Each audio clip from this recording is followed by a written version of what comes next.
बच्चों के साथ भेदभाव होता है स्कूल में। कोई चमार कह के चिढ़ाता है, कोई कुछ कह के चिढ़ाता है। जिस जाति में जन्म भगवान ने दे दिया, जाति तो वही रहेगी। हमारी जाति एक दलित जाति है, इसे कोई नहीं मानता। मेरे पापा ने बताया कि हमारी जाति चमार है।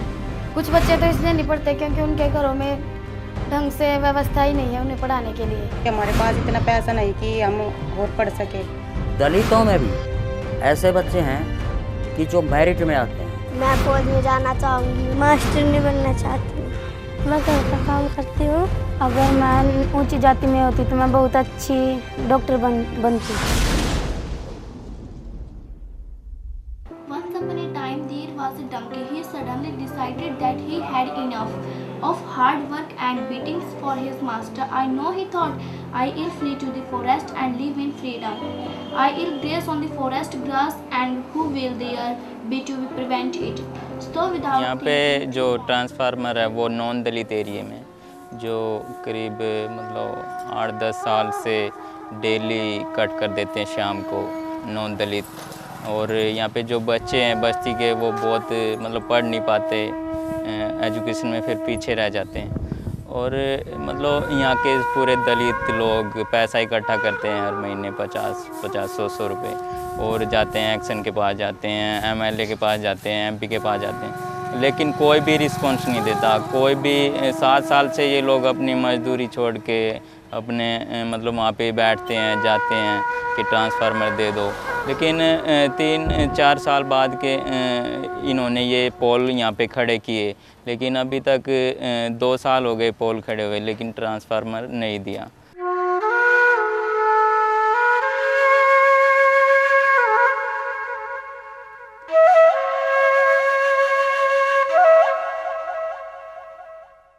मेरा नाम स्वाति है, मैं 5वीं क्लास में पढ़ती हूँ। मैं नारायणा गांव से हूँ। यह गांव ज़्यादातर तो यह गांव गुजरों और दलितों का है, जबकि एक ही ट्रांसफार्मर से लाइट आती है। भेदभाव के कारण हमारी बस्ती की लाइट काट दी जाती है, जिससे हम पढ़ नहीं पाते।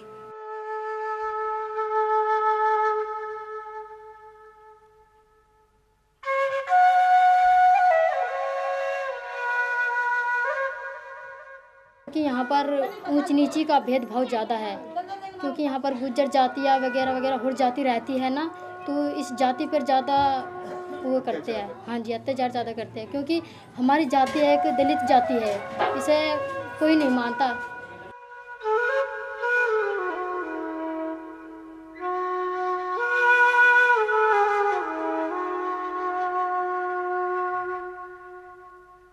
गुज्जर जो है जाति में रोब करते हैं चमार जातियों पे। जिल्ली कड़ना पड़ना भी बाजी फेर तो दारू पीकर दंगा फसाद करते हैं बहुत, और सोचते हैं कि इन्हें दबा लो। खेत कार्यों में जाती है जो लड़कियां बाजी फेर तो उन्हें भी धमकाते हैं, डोलों से उतार देते हैं उन्हें, और बस ऐसे ही ज़बरदस्ती भी करते हैं।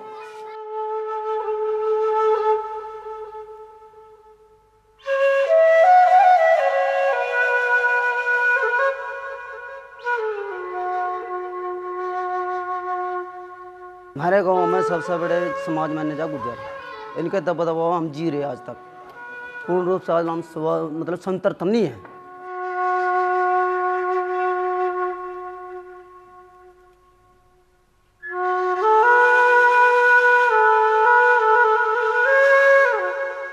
जैसे हम बाहर जाते हैं घूमने, जैसे यहाँ पे लड़के बैठे रहते हैं, कुछ कहते हैं, हम उनसे वापस उनको जवाब नहीं दे सकते क्योंकि हम उनसे डरते हैं। वो हमें अपनी दबाव में रखते हैं। वो ऊंची जात के ना, इस करके वो बड़े लोग हैं। हम तो गरीब, हम तो कुछ कर ही नहीं सकते ना। वो तो पैसा लगा सकते हैं, हम क्या लगा सकते हैं? हमारे पास तो कुछ भी नहीं है।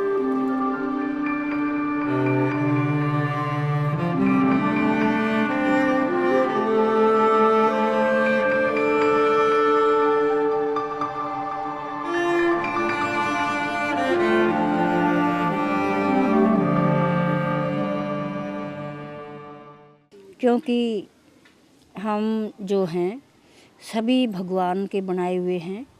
हरिजन का अर्थ यही है कि हरि के जन, ठीक है। तो हरि ने ही हम सबको बनाया है। तो इतना हम कह सकते हैं भी किसी के पास ज़्यादा ज़मीन जायदाद या सुविधाएं ज़्यादा होती हैं और इनके पास बेचारों के पास ज़मीन जायदाद या इतनी सुविधाएं इतनी आमदन नहीं होती हैं, तो ये इस करके मेरे को हरिजन शब्द अच्छा नहीं लगता।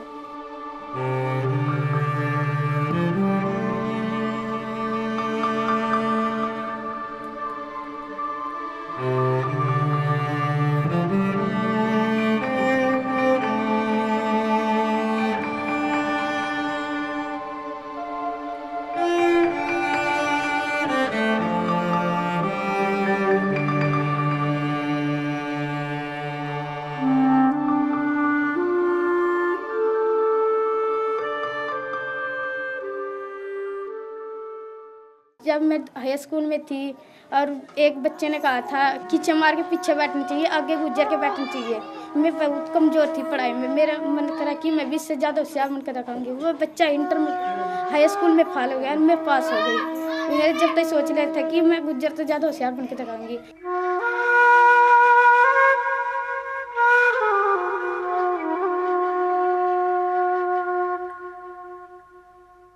एक बार तो एक मैडम ऐसी थी, उसे चाय बनवानी थी और उसने कहा क्लास में कहा कि 2 लड़कियां आओ और मेरे लिए चाय बना दो।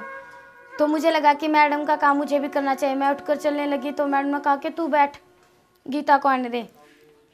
तो मुझे बहुत बुरा लगा।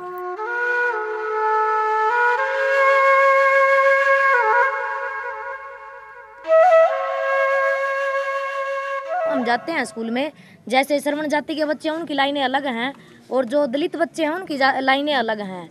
जैसे खाना वितरित होता है इनमें, उसके ऊपर भी बातें होती हैं। तो खाना बनाने के लिए हमारे यहाँ एक है महिला, वाल्मीकि जाति से संबंध रखती है, उसके घर वाला एक्सपायर है, 2 बच्चे हैं उसके। तो हम कह रहे थे कि भाई इसको आप रख लो, यानी आम बेचारी का इसका भी काम चल जाएगा और बच्चों को सेवा भी कर लेगी, ठीक है इसको रख लो। तो वो कहने लगे ये तो चूड़ी है, इसका बना खाना कौन खाएगा। तो टीचर ऐसे कमेंट्स कस रहे हैं तो बच्चों पे फिर उसका क्या प्रभाव पड़ेगा। गोल्डन कॉइंस और तीसरा है लाइक सिल्वर कॉइंस, जी जब क्लास में कुछ धक्का बेल हो जाती है ना जी, बच्चों में ऐसे ही सब कहते हैं चूड़े चूड़े, ऐसे ही बकते रहते हैं जी। मुसलमान का बालक ना चूड़े कवा मारता है, हम इसलिए मांस मट्टी खाते हैं। मारता हुए दूर रहा है, हमने अपनी सीट पे नहीं बिठाते।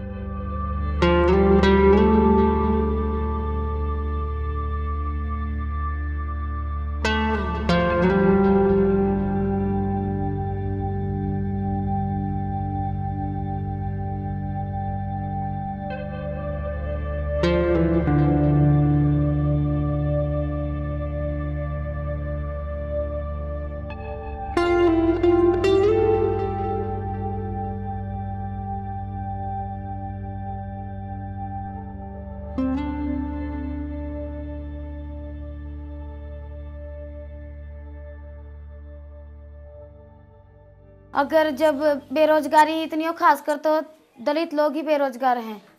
वो लोग जो जाट लोग हैं तो अपनी खेती बाड़ी करके अपना गुजारा कर लेते हैं।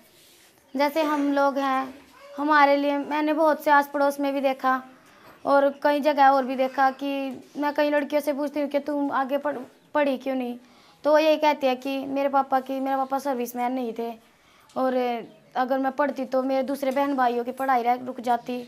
मेरे पापा इतना ही खर्चा उठा सकते हैं, इसलिए मैंने पढ़ाई।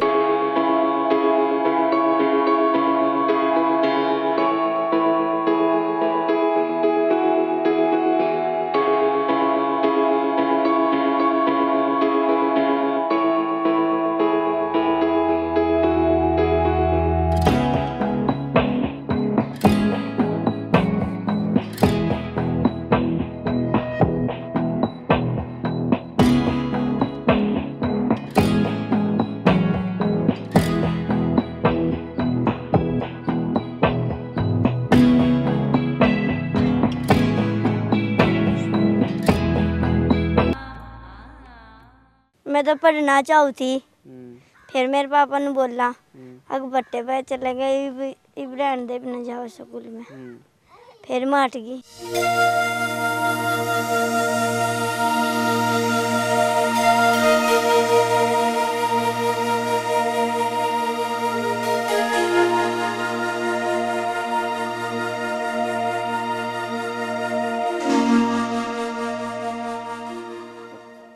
पढ़े हम नहीं सा लगा थोड़ा पढ़े थे, जबकि ये मामी तो कतिया लगा वो सर हमारा ऐसा था कि उसने स्कूल खोल रखा था जो प्राइवेट था ना उसको, इसलिए तो नुए धमकांदा बगैर बात में धमकाया करता।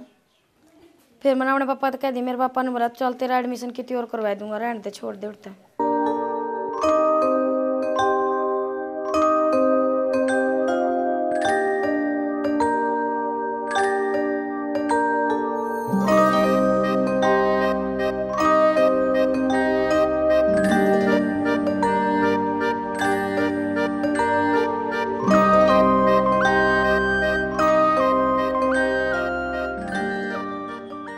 हमें मिलकर रहना चाहिए, हमें ये एहसास ना हो कि हम बड़ी जाति के या छोटी जाति के हैं। जैसे मेरे डॉक्टर जी ने किया, क्या हम नहीं कर सकते? हम इंसान नहीं है, वे भी तो एक इंसान ही है और वे भी तो एक गरीब जाति में ही पढ़े लिखे हैं।